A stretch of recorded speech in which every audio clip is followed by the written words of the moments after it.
ndakarwadziwa Jehovha atsamwa zvitema zvakandifuwira pasi ndakachema ndirimo mumatope tenzi akandiburitsa kunzezve andiburitsa mumatope andibisa ine padomwa ndasiya ndiparweyo mumoyo rekukudza haleluya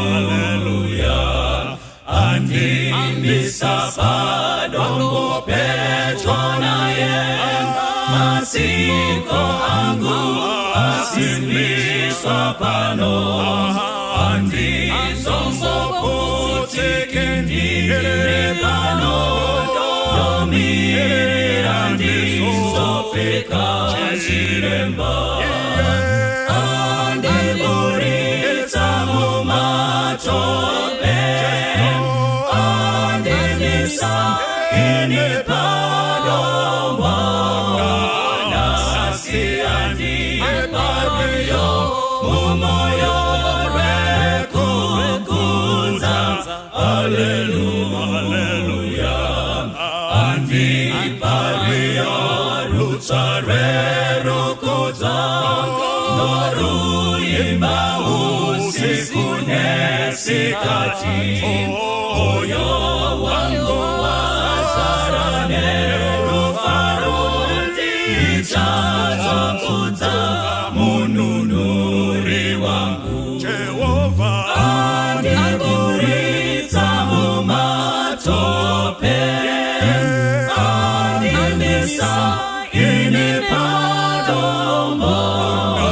ndasiya ndiparweyo mumoyo rekukudza haleluya ndichaimba tsitsi dzake kuneni zvene kunaka kwake kune vese ndichazoimba ruponeso kwese takara vese vasimbire Mwari ndichaimba tsitsi dzake kuneni zvene kunaka kwake kune vese ndichazoimba ruponeso kwese takara vese vasimbire Mwari andiburitsa mumatope andibisa ine padombo ndasiya ndiparweyo mumoyo rekukudza haleluya andiburitsa mumatope andibisa ine padombo ndasiya ndiparweyo mumoyo rekukudza haleluya ndasiya ndiparweyo mumoyo rekukudza haleluya ndasiya ndiparweyo mumoyo rekukudza haleluya.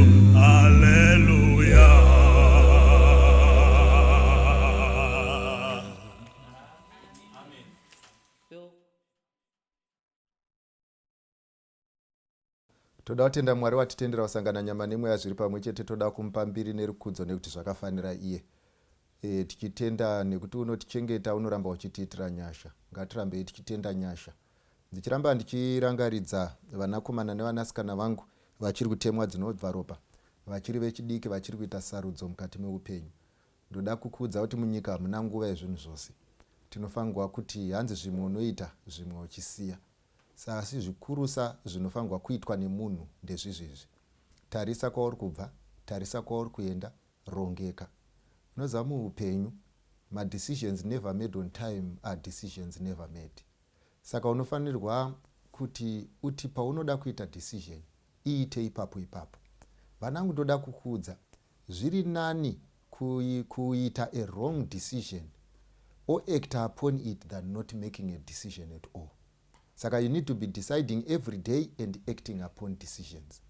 Ende chinhu chakanyanyisa kunaka kana uchiita decision ndechichichi: ndechekuti unofanirwa kuve sober. Do not be emotional. Do not ask a lot of people. Assess it using your own mind and act upon it. Mwari akuitire zvakanaka patiri kuenda mberi tichitaura. Ngatinamatei. Baba vangu namuponesi musiki wedenga nepasi, ndoda kukutendai noti muri Mwari. Rumbidzwai nekusingaperi noti zvakafanira imi. Pataa kutaura tokumbira kuti dei mungatibetsere. Muzita raJesu tinonamata. Amen. Vanangu, takawirirana kare kuti izvo kana munhu akave nerelationship, toti relationship iri pakati paA ndiye mukomana naB ndiye musikana. Takawirirana kuti A ari kutengesa product yake, B ari kutengesa product yake. Vanhu ava vari vaviri vese vari kutengesa maproducts. Asi zvinoitika nezvinofangwa kuitika ndezvizvizvi: ndezvekuti A, product yauri kutengeswa iri kuaseswa naB. Uya B, product yauri kutengesa iri kuaseswa naA. Saka zvinofangwa kunge zvichiitika ndezvinoti: as you move in a relationship, if you realize kuti munhu wauri kudhila naye ari kudhilika naye pastage yekutanga, this is the only time when you should improve your product, kuti uone kuti mutengi anogona kuita up game rake here. When you operate on level 2, this is the time when you have to up your product to level 3, kuti uone futi kuti mutengi anogona kuitawo up his or her own game to level 3 here.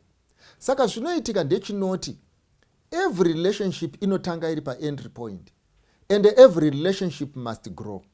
Every relationship must improve. Every product inopuwa nemunhu inofanirwa kunge ichiimprove. But do not oversell usina kuona buying capacity yemutengi. In case munhu anopaparika kumhanya kunombundira zvinhu, why?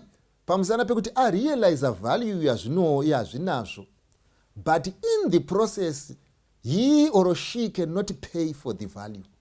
Saka chinozoitika ndechinoti you have a relationship where a product has been bought only but to be underutilized, or where a product of value has been bought but ne price isiriyo.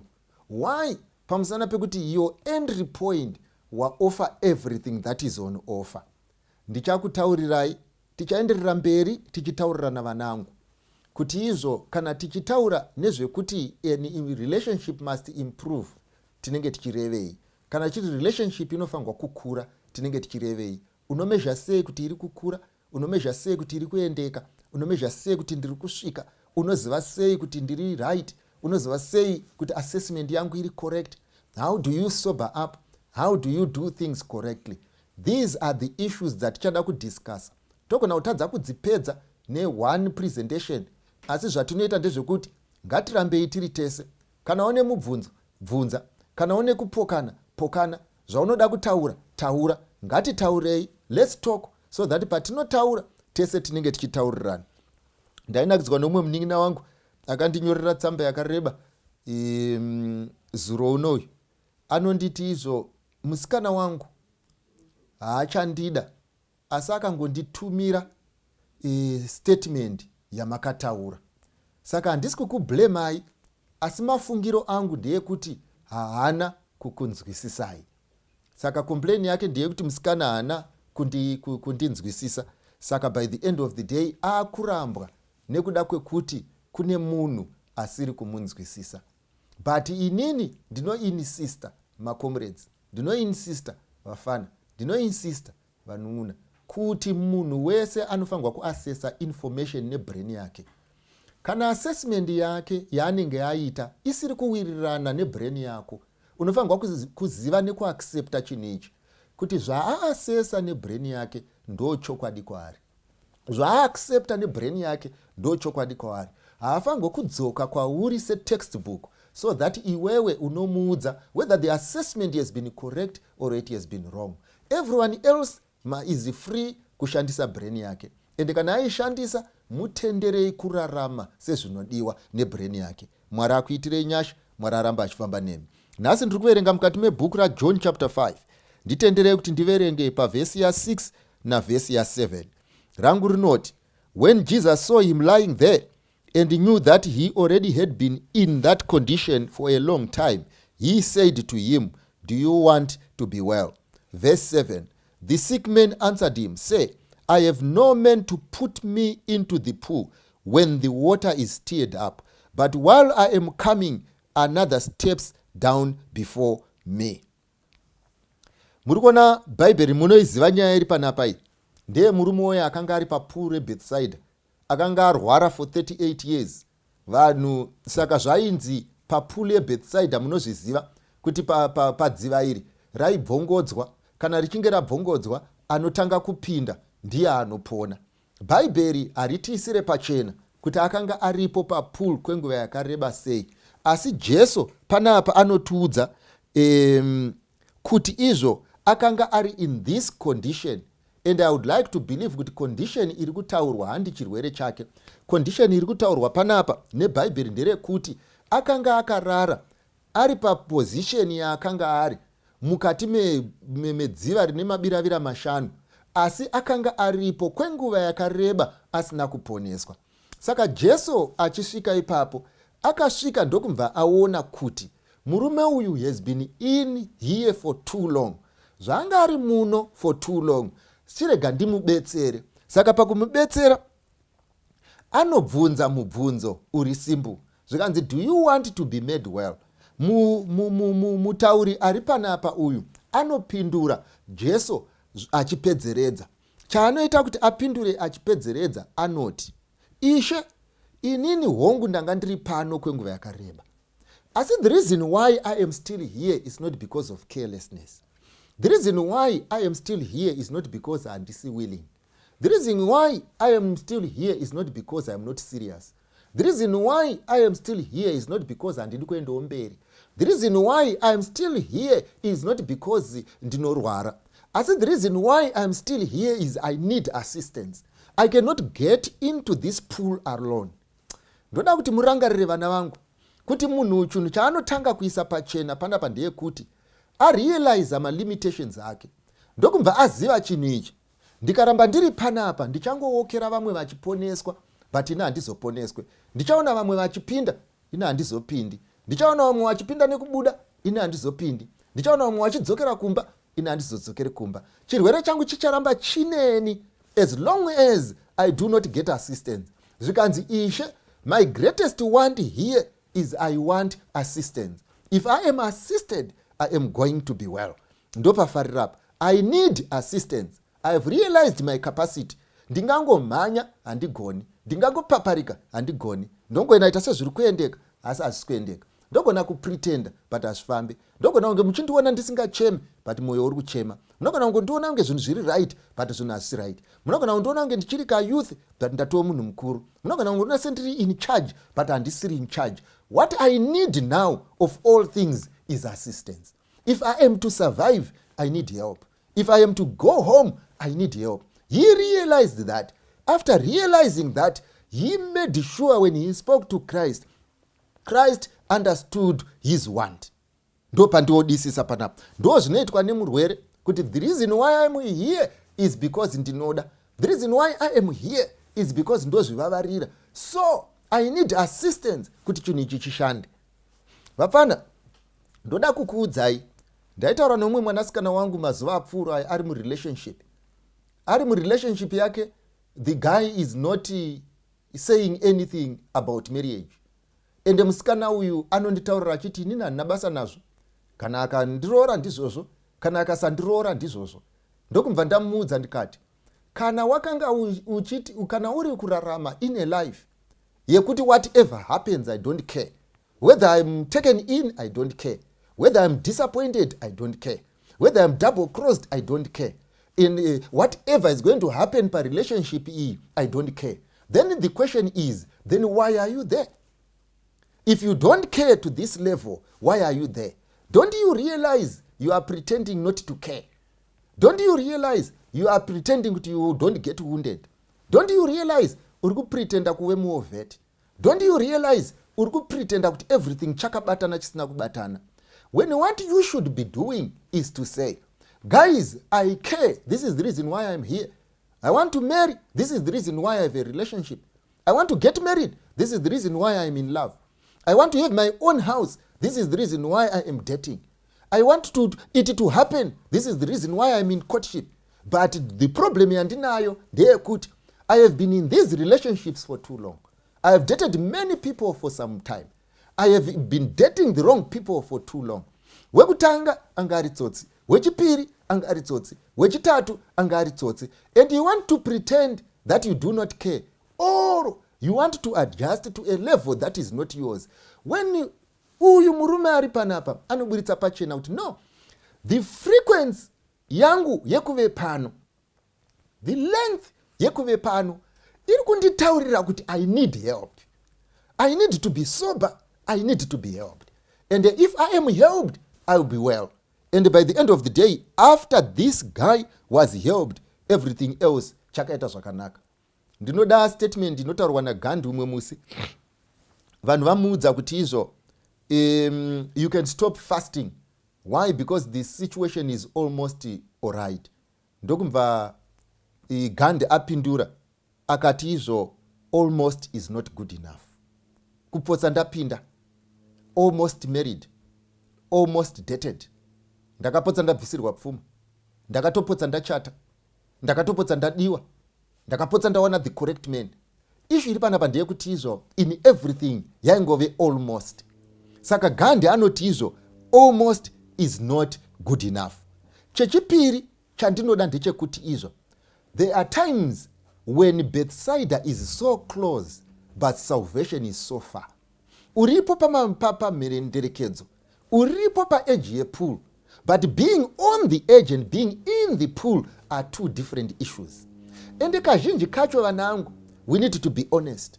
Kazhinji vacho vana vangu, we need to be realistic. Kazhinji kacho vana vangu, we need to absorb the truth. Kazhinji kacho vana vangu, we need to be clear. Chokwadi ndechekuti vazhinji vedu, zvinhu zvedu zvese zvinongoita sezviri kushanda. Kuda kunoti pindei zvobva zvangoramba. Panongopinda kamwe ka cave ball zvobva zvangobuda. Pongopinda kamwe ka statement zvobva zvangoramba. Pongopinda kamwe ka youth zvobva zvangoramba. Pongopfuura kamwe ka statement zvobva zvangopera. Pongobuda kamwe ka photograph zvobva zvangopera. Auzive here, being close to Bethsaida does not mean you have been healed. It's not a question of proximity. It's a question of capacity. Now that I am close to Bethsaida, am I going to bath? Now that I'm close to Bethsaida, am I going to be healed? Ndakuda kukubvunza manje ndechekuti izvo, using your own assessment, if marriage was your destination, if a wedding was your destination, ndoda kumbokubvunza kuti izvo, how close are you to Bethsaida? Because hatisida kutaura nevanhu vatori muroad, toda kutaura nevanhu vari close. Kana tataura nevari close, ndevekuti, have you received enough help for you to make a decision and to get there properly? So patinenge tichitaura nyaya dzatichataura, mibvunzo yatichapindura nezvese zvatichaita, vanangu ndoda kuti mufunge sevanhu vane dzinopanana moto, murongeke sevanhu vane dzinopanana moto. Ufunge kuti izvo, how is it that inini ndinongosvika pedyo but I never get baptized? Ndongonoriona but handipindi mudziva. Ndinongonze vamwe vari kupona, shuwa ina handiponi. Ndandine shamwari dzangu 3 ndakatodziperekedzera muchato wadzo. Zuro uno uyu wakanga wakapfekedzwa African attire umwe achirorwa. Mari mwe zuro uyu wanga wakapfekerwa African attire uchirorwa. Wakutozvibvunza kuti wako munyama here. Unofunga kuti munyama here oro you may be in need of assistance by bedside. Handisi kuti vanhu vese mucharoorwa, handisi kuti vanhu vese muchapimbwa zvakanaka, handisi kuti vanhu vese muchagara zvakanaka, asi ndiri kuti kune vamwe vanga vakatarisirwa zvakanaka, kune vamwe vaifanirwa kupinda mune zvakanaka, kune vamwe vanga vaifanirwa kuenda kunorongeka. Asi chiri kuita kuti zvisafambe inyaya yekuti uri kuramba advice, uri kuramba kurealize your capacities, uri kuramba kurealize ma-inefficiencies zako, uri kuramba kurealize paunotaira, uri kuramba kurealize paunoita mistake, uri kuramba kuti izvo zvinhu izvo handisi kuzvigona, uri kuramba kuti ma-corrections aya ndiri kuita hangu but ndiri ngodzokorora same answer, uri kuramba kuti ndiri kufamba hangu chandiri ngoita kuneta asi kusvika hapana kuri, uri kuramba kuaccepta reality. But should you accept reality vanangu? Ndoda kukuudza, some of you live far from depression, some of you live far from being unuseful. So ndinokukumbira nemweya waMwari kuti murongeke patinenge tichitaura, munzwisise patinenge tichitaura, patinopindura mibvunzo yamunobvunza muzive we are trying to give you advice, not to run your lives. Pane mwana ari panapa anonditi mukwasha akauya, baba ndomva vachaja, mari yavakachaja mukwasha hana kuirirana naye, akati yakawandisa, ndokumva varamwa, ndokumva vasiyana nazvo. Saka sekuona kwaari kuita mwanasikana wangu uyu, ari kuona unge zvinonzi kuda mari kwevabereki vake kwamukonesa kuroorwa. Saka inini ndinoti kudii? Inini mwanangu ndoda kuburitsira pachena, munyaya haina chekuita nababa ako, nyaya haina kuita nevabereki vako, nyaya haina chekuita nevakanga vakagara dare rekuroora, uye nyaya haina chekuita nemari dzakachajwa. Nyaya ine chekuita nekuti wakatsvaga munhu anoyema, munhu asingatane kuramwa, munhu anoda kunyengererwa, munhu anoti I don't care, munhu anoti izvo anongofunga nezvake asingafunge nezvevamwe.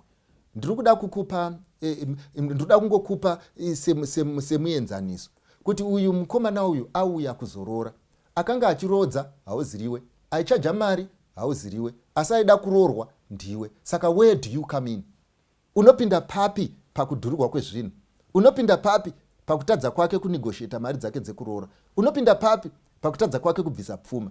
Ende iwewo unopinda papi pavanhu vaviri vaitsvaga ukama vakagara padare rimwe chete rawakanga usipo? Saka hazvigone kuitika manje kuti wapinda mushopu urida kuenda kunotengera vana chingwa, omva watukwa nemunhu ari musitoro oti saka vana vangu havachadya chingwa. Why? Because kune munhu andituka. Zvinongoburitsa pachena kuti kamwe kamuyemero kanoradza mhuri nenzara, kamwe kamuyemero kanouraya munhu nenzara, kamwe kamuyemero kanotadzisa vanhu kuenda mberi, kamwe kamuyemero ndeke kuda kungoonekwa nekutunidzwa unnecessarily. We do not discuss issues dzisina chekuita newe, like this issue has nothing to do with you. The only thing is the guy did not have capacity. You should have accepted kuti handina capacity yekunotora zvakadai. Sit down and think kuti izvo, is there any other way? How do we go about it if he really meant what he meant? But unfortunately, he is trying to put you at odds with your family for reasons that are not tangible. Munhu anorodza zvaanoda because ndiye muridzi wemwana. Even mwana matara yamakambogara haana sei pane zvinodiwa nemubereki wake. Saka you cannot be punished for things that you cannot change and accept the punishment over things that you cannot change. And muzive kuti the word expensive is situational. Uyu ari panapa uyu anondibvunza zvikanzi izvo, maitaura nenyaya yeseparation. Separation inotenderwa here? Zvakuita sezvinonzi divorce inotenderwa. Right, regai ndikuburidzirei pachena vanangu. Bhaibheri rinonyorwa richiti Mwari achiiti vanhu vagare vese akanga asina divorce in mind, akanga asina separation in mind. Unfortunately, vanhu vakatadza kurarama sezvinodiwa naMwari. That's when separation and divorce came in. So separation and divorce imeasurement yekuti chiKristu chakundikana. Chinogona kunge chakundikana muvanhu 2 vari kugara vese, oro chakundikana mumunhu 1 pavanhu 2 vari kugara vese. kana chikristu chakundikana, this separation manje is a measurement yekutaura kuti chikristu chiri kutadza kuraramwa either ne1 of the parties kana kuti ne2 of the parties. So when this thing happens now, hatidzoke tichibvunza kuti izvo zvinotenderwa here kana kuti hazvitenderwi. Chinhu chatinogona kutaura nezvacho ndechekuti people who have failed to run God's thing according to God's manual. This is the reason why we are here. Problem huru yatinayo nevanhu vanogara. Vanangu problem yatinayo kunyangwe nemi ndeyekuti kana zvinhu zvenyu zvichibhadhara, kana kudanana kwenyu kuchinakidza, kana maitiro enyu achifamba, vanhu vazhinji when they are in relationships they exclude God. Nyangwe vane michato chaiyo inofamba vamwe vakatokanganwa kunamata. Vamwe vane michato chaiyo inofamba vari kuisimbisa nezvinogona kuitwa nemunhu. Vanoenda kumaholiday, vanoita zvese, but kana pane chinhu chisingaite kusimbisa zvemweya, kusimbisa munhu wemukati, kusimbisa the spiritual component. And the people can believe they can run marriages based on what they can do physically without the spiritual content. But what they do not realize is marriage is spiritual. Marriage is a gift from God. There is no other manual that is going to help us run marriage minus this. So tinogara tichitaura, tinozvi-insista. Asi harisi basa redu rekumanikidza vanhu kutya Mwari. Harisi basa redu rekumanikidza vanhu kunamata. Harisi basa redu rekumanikidza vanhu kutsanyira chinhu chavo. Harisi basa redu rekumanikidza vanhu kuramba vachitsvaga guidance. Harisi basa redu rekumanikidza vanhu kuti vaite zvavasingadi. Asi basa redu rekuramba tichivayeuchidza kuti this thing chinogona kushanda zviri nani kana mweya waMwari uripo. Unfortunately, ndoda kuburitsira pachena ndeyekuti kana munhu zvinhu zvake zvichakarongeka, kana munhu zvinhu zvake zvichafamba, anovarairwa. Vanhu vanozotanga kunamata, mota yabuda muroad. Vanotanga kunamata, bhazi raponja. Vanotanga kunamata, vabirwa. Vanotanga kunamata, vanongedzerwa pfuti. Havana mate vachisimuka kubva panotangira rwendo. Why? Zvinoita sezvinonzi Mwari anovakonesa kusvika kwavanoda nemasvikiro avanoda. This is the reason why vana vangu vazhinji musingade kunamata. This is the reason why you are using the looks kuti mudecide kuroorwa nekusarorwa. This is the reason why you are using physical appearance and mental deduction pazvinhu zviri spiritual. Zvazodaro manje tasvika kunoku maakuda kutiti imimi spirituality isiri muma players, i-maintain a relationship yevanhu vasiri spiritual. It does not work like that. So we cannot give you spiritual answers when you have decided not to be. No challenge iripo yekuti Christianity has failed, not failed the world, but in this specific relationship.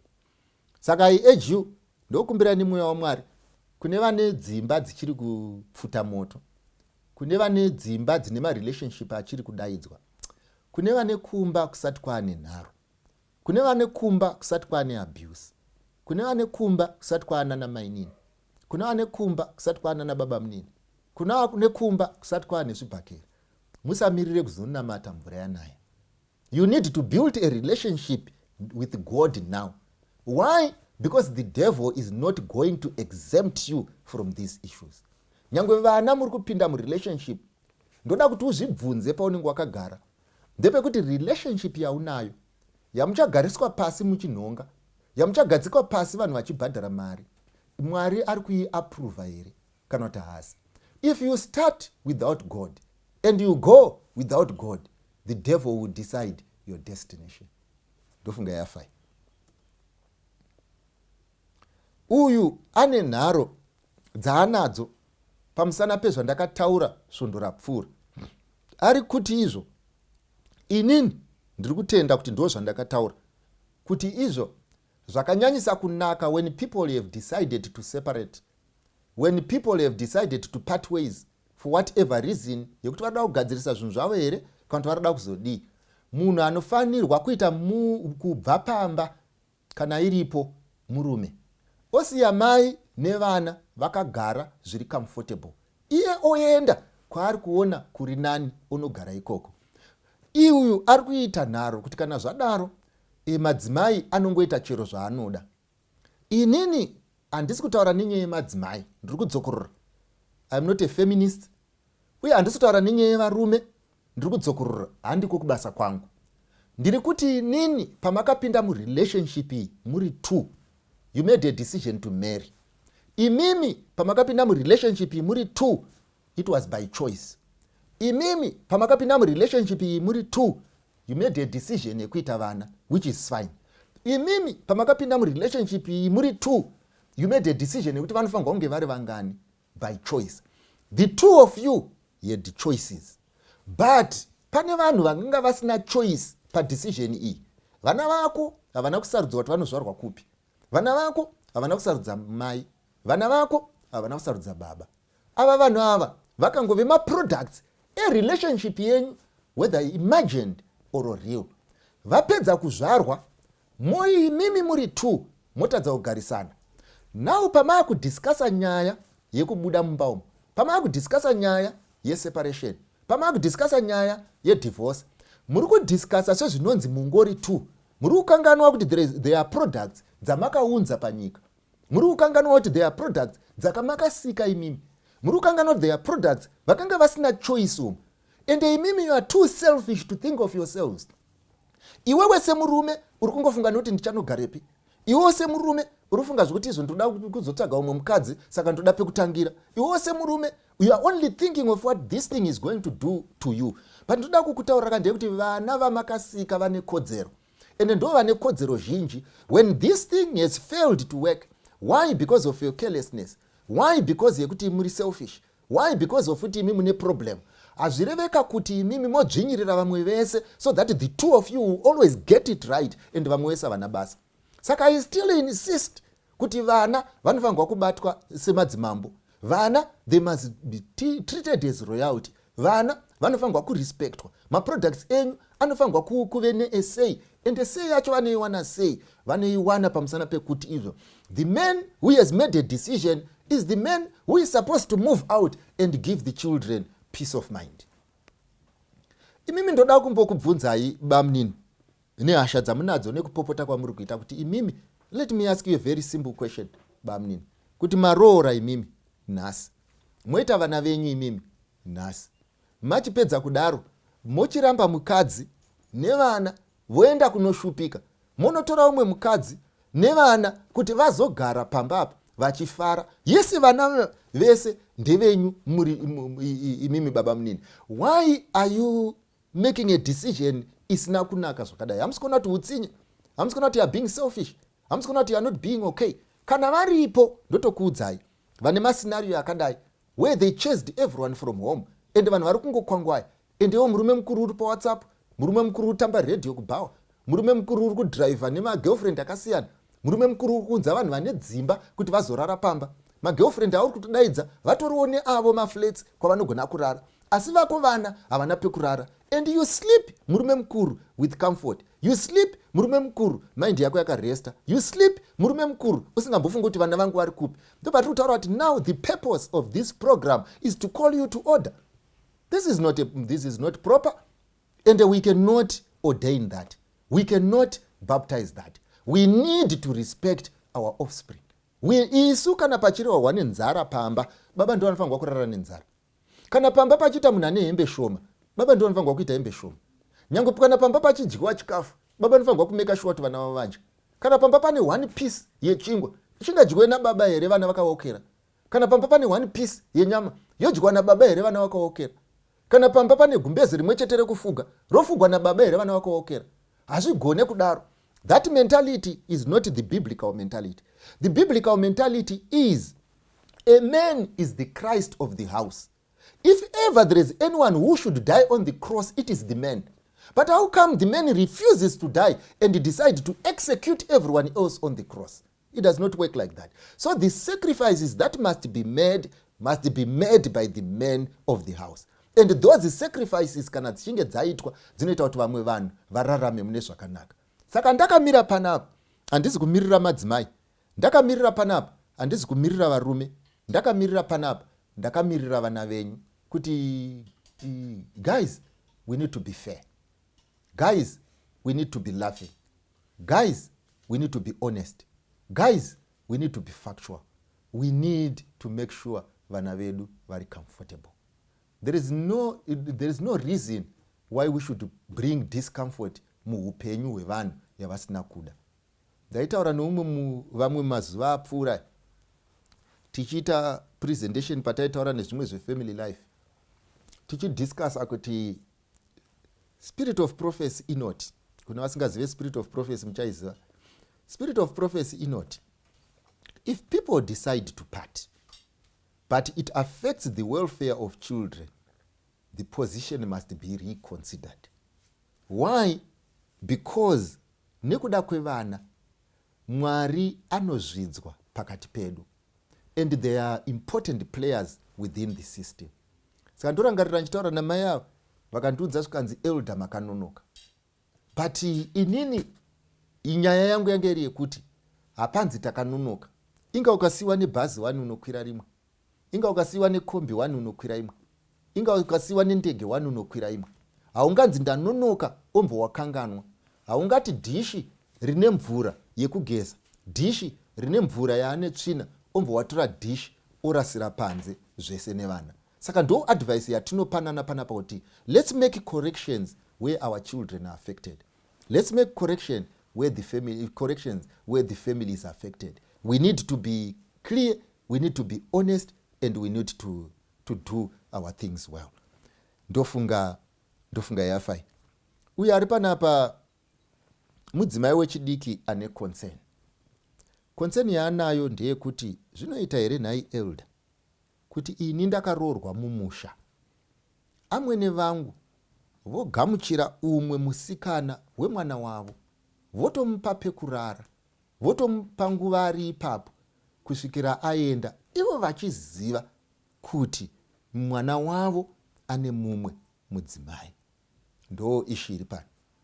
Saka mubvunzo uyu pandiri kuupindura handisi kutaura nema young couples, handisi kutaura nevaroora, handisi kutaura nevachangosvika, handisi kupindura vabvunza mubvunzo. Ndoda kumbotaura position kazhinji inoitika pakati pana mwene nevana vavo. Saka ndiri kutaura nemi vakomana, kana nchiti vakomana handireve mune ma17 years, vamwe wenyu mune ma40, vamwe wenyu mune ma48, ndimo vakomana vandiri kutaura nezvavo. Vamwe wenyu matone 50, ndimo vakomana vandiri kutaura nezvavo. Saka ndotaura nemi vakomana, ndotaura nana mai venyu. Saka imi vakomana nana mai venyu ndo vandoda kuisa issue iyi pakati pamberi penyu, mugondiudza kuti zvakanaka here.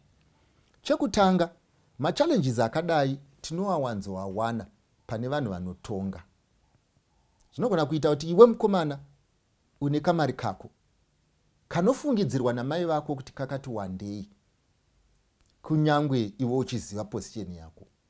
Saka zvinoitika ndezvinoti nekuda kwekamari kaunako unotonga musha wese, nekuda kwekamari kaunako conscience yevanhu vese has been frozen, nekuda kwekamari kaunako you tell people when to stand up or when to sit down, nekuda kwekamari kaunako vanhu vanokuweshipa, nekuda kwekamari kaunako hakuna anogona kukuti gara pasi, ende nekuda kwekamari kaunako hakuna akunokuti no.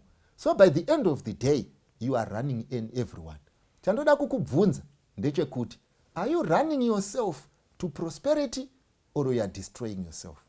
Semaonera uri kuita this type of behavior isina anokuti uri wrong, isina anokucorrect, isina anokuti no. Munhu wese achingoti yes, they sing to your tune, they say whatever you want to hear. Do you think this is productive to you? Hauone here kuti vanhu vachakuimbira uchienda nebhora mudondo? Hauone kuti vanhu vachakuimbira uchinyura mumvura? Hauone kuti vanhu vachakuimbira uchiparara? Issue iripo ndeyekuti izvo unofanirwa kuziva chinhu ichi, mari inogara muhomwe asi ndairege kuafekta pfungwa dzinogara mumusoro.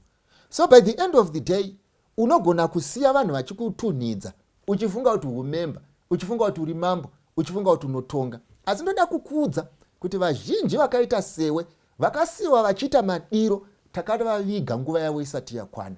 Nyange Bhaibheri rinoisa pachena kuti you will be buried before your time. Why? Pamusana pekuti izvo wabvisa ma-checks and balances. Number 2, ndoda kukubvunza, no matter what differences you have with your wife, do you think your mother has made the correct decision? Yekuti kudii, yekukutendera kuti iwe mukadzi unoya ne-girlfriend kumba and she is treated as royalty. And I'm not getting sides. And I'm not taking sides. handina basa kuti mukadzi wako ari right kana kuti haasi right. Mukadzi wako is not the one under scrutiny. Munhu ari under scrutiny is you and your mother. Do you think it is correct zvaitwa namai vako? Or let me flip the coin, tiende the other side. Do you think it will be correct for your wife kuti atore boyfriend yake oenda nayo kumba kwa amai vake vane vambuya vako, vonopiwa bedroom, vogara ikoko votorara, kana vachinge vapedza msvondo variko vozodzoka? Do you think you will accept kuti ambuya ivavo vari right, ambuya ivavo vanovaka, ambuya ivavo vanoita zvekuti iwewe you have got the best of all ana ambuyas? I know iwewe unobvumirana neni kuti that is not a good environment, and that is what your mother is doing. And amai vako vapedza kudaro, you think she understands. How can a woman ane mwana akaroora, iwe mukomana akakura sewe, anotendera chipfambi chiri official when she really knows kuti it's not proper? Don't you realize kuti she is spiritually bankrupt? Number 3, ndoda kukuudzai kuti izvo zvinhu zvamatanga mumusha, musha wese unofumuka. Why? Pamusana pekuti izvoka inongori tambe yako ni tambe yangu. Hapana munhu anotsiura umwe, hapana munhu anokonana neumwe, hapana munhu anoti iwe uri wrong. And the people vanorarama kunge vari pabrothel vasiri pabrothel. Ndozoya kuna mai vako vanove ndiwo mai vangu. Mai, ndoda kukuudzai kuti hamugone imimi kukorekta maproblems amunawo, tomboti mune maproblems nemuroora, by doing things that are not correct, by doing things that are not proper, by doing things that are not morally right. Hazvigone mhai kuti imwe imba isati yatsvairwa motanga kuvakirwa imwe, kuti umwe munhu asati audzwa position yake motanga kuronga zvimwe. Hazvigone mhai kuti mupromete chipfambi nekuti makapiwa fufuro. Handigone kubva papoint yekuti makapiwa fufuro, because anyone in his or her normal state cannot behave in this manner. Saka ndatungoti ndikuudzei nhasi kuti kuroya kuri pakawanda. Vamwe vanokuisira rogomvo wafa ipapo, vamwe vanokuisira we-slow motion, vamwe vanokuroya nekukuvenga, vamwe vanongotenga chikwambo chichazokunetsa vafa. Kuroya kwese kuroya. Izvi nyaya iyi Mwari haide, uye nyaya iyi Mwari haikomborere. Mukadai mabvisa ruzhowa dzakapoteredza mhuri dzenyu. Ende rimwe nezuva Mwari haazoramba anyerere. Rimwe nezuva Jehovha unotaura. Rinotaura wani bhuku laMalakai richiti izvo, misodzi yevanhu vamunodhuva mukati medzimba dzenyu ndinoicollect. Mwari oti kudii? Kana mukombe uchinge wazara, I will stand up and say something. Mwari haazoramba anyerere nekuti haazi munhu. Mwari haudzirwi. Mwari does not take sides. Mwari anovona. My God is not blind. Mwari anonzwa munamato. Mwari nzeve dzake hadziremerwe. Nhasi anogona kuita sezviri kufamba. Chingwa chenyu mune muchichiwana nenguva, zvamunoda munozviwana nenguva. Shope yenyu iri kutengwa, chigayo chenyu chiri kurana, imba yamuri kuvaka yatopa rufu.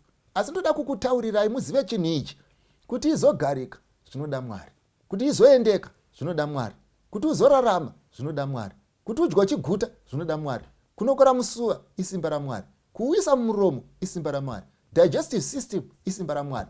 I want to tell you, kune zvinhu muupenyu zvausingagone kukontrola, uye ndo zvizhinji zvacho zvinokontroliwa naMwari. Kuti tsinga dzipambe ropa ikontrol yaMwari, oxygen ipinde mumapapu ikontrol yaMwari, oxygen ibve mumashizha ikontrol yaMwari. Ndoda kukuudzai kana makagara patumatare twenyu, ndoda kukuudzai kana makagara mukati medzimba dzenyu, ndoda kukuudzai kana makaroora, ndoda kukuudzai kana makaroorwa, ndoda kukuudzai kana muchitaura vamwe vanhu, mutaure muchiziva kuti mungori vanhu uye munofa. Hakuna Mwari pakati pedu. Mwari anogara kudenga riri kumusoro, uye ndiye atinonamata tese, uye unoenzanisa nemazvo. Mwari haapiwe fufuro, Mwari haudzirwe, Mwari haarongerwe, Mwari haanyeperwe, Mwari haudzwi nhema. Mwari ndiMwari.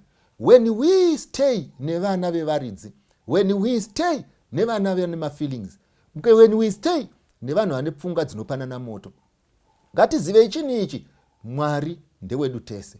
Ngatitreatanei mune zvakanaka. Inga Bhaibheri rinotaura wani kuna mukati mebhuku raJobho, munhu akazvarwa nemukadzi ane mazuva mashoma panyika azere nekutambudzika, anobuda seruva haagari. Zvikanzi naJobho makamutemera muganhu waasingatenderwe kudarika. Jobho akanga achiti kudiko? Men must always identify his limitations.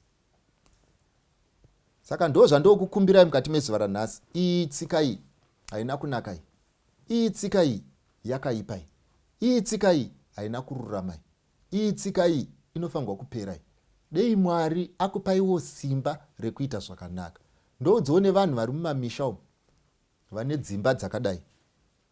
Taurirai hama dzenyu chokwadi. Taurirai vanin'ina venyu chokwadi. Taurirai vana mai venyu chokwadi. Taurirai varamu venyu chokwadi. Vanhu mukati medzimba, wedha munhu munomuvenga kana kuti hamude, asi kana munhu akuenda offside, mutaurirai chokwadi. Treat everyone in your homestead fairly, so that Mwari achakutreataiwo fairly. Mwari akuitirei zvakanaka. Ngatinamatei. Baba wedu namuponesi musiki wedenga nepasi, maita henyu matitendera kutaura. Tipewo simba rekutaura nekumirira chokwadi. Muzita raJesu tinonamata. Amen. Vese vanonzwa rauranyi, soko rakanaka murise pasi, kuti vanhu vese ngarinzweni, uyo unoda, uyo unoda, tumasoko pagomonemikana, Baba wadikanwa, ari kudaidza, uyo unoda, uyo unouya nasi uya, pinda pamusiwo wazarurirwa, Jesu ndiye nzira yeidiyega, uyo unoda,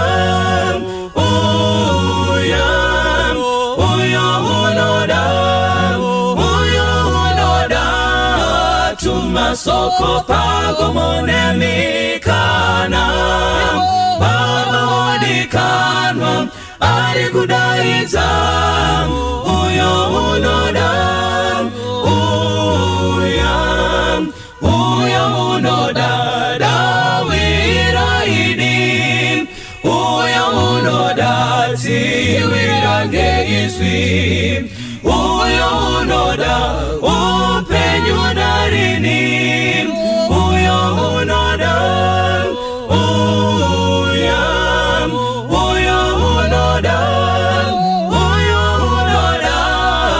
tumasoko pagomonemikana, Baba wadikanwa, ari kudaidza, uyo unoda,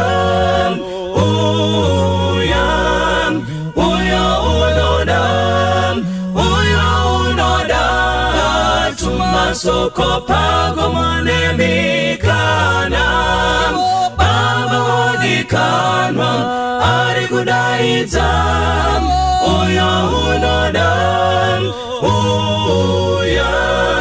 Baba wadikanwa, ari kudaidza,